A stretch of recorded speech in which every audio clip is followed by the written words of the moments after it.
The steam engine was mostly developed during the time before the Industrial Revolution started.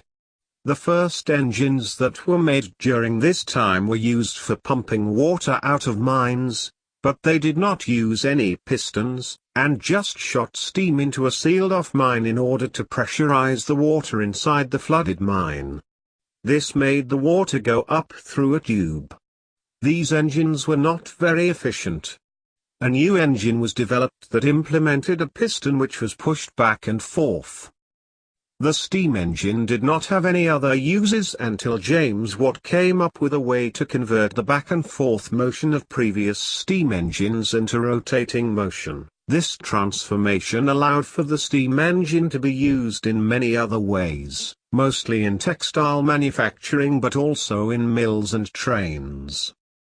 There have been many attempts to harness the power of steam besides during the Industrial Revolution.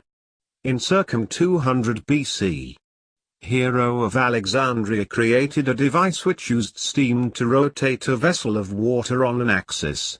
This was called an eolipile. The steam would shoot out of two nozzles which were pointed in opposite directions and perpendicular to the axis of a hollow metal ball.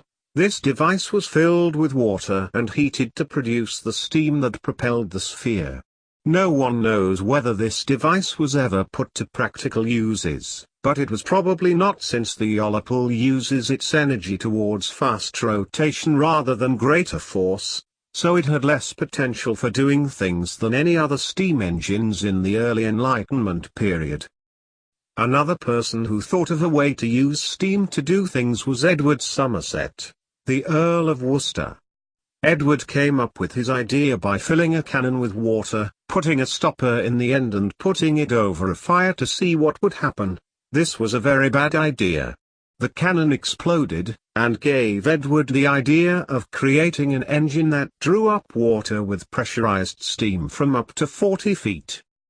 Thomas Savery is usually the one credited for creating the first steam engine, although his model is very similar to the model Edward had come up with.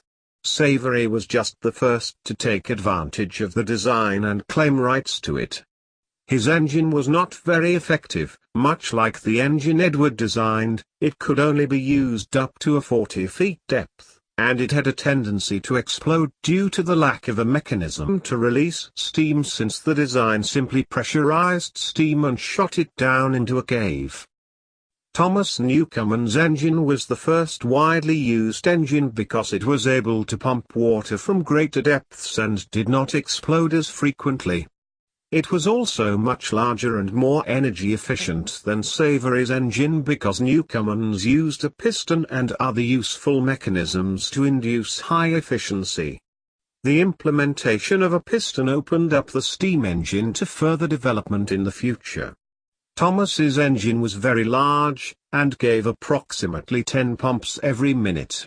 Pump, pump, pump, pump, pump, pump, pump, pump, pump, pump. Although Thomas Newcomen's engine was much more efficient, James Watt made the most successful steam engine with his partner, Matthew Boulton. This engine changed the back and forth motion of Thomas Newcomen's engine into a circular motion, as well as using a double-acting cylinder. A double-acting cylinder is a piston that is pushed by alternating the heat of the water on both sides. Another improvement to Newcomen's previous design was the use of a condenser separate from the steam cylinder where the steam is usually stored. This allowed for much less energy consumption since the steam cylinder in Newcomen's design used up excessive amounts of steam when it heated up and cooled down all of the steam to move the piston. Instead, Watt used the steam cylinder to supply the smaller condenser in order to save energy.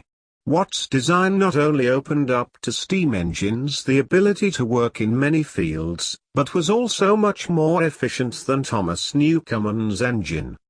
The developments of James Watt's steam engine resulted in many factories in the late 1700s.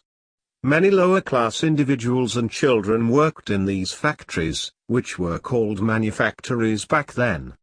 These factories were dangerous and unpleasant environments to work in, due to harsh reprimanding by the factory owners, being close to fast-moving machinery that could possibly crush your neck and skull if you were unlucky enough to trip near to it, and living in a hot environment from the boiler of the steam engine for around 12 hours every day. Even though the steam engine has brought modern society many conveniences, perhaps it would have been better to never have had society be introduced to it.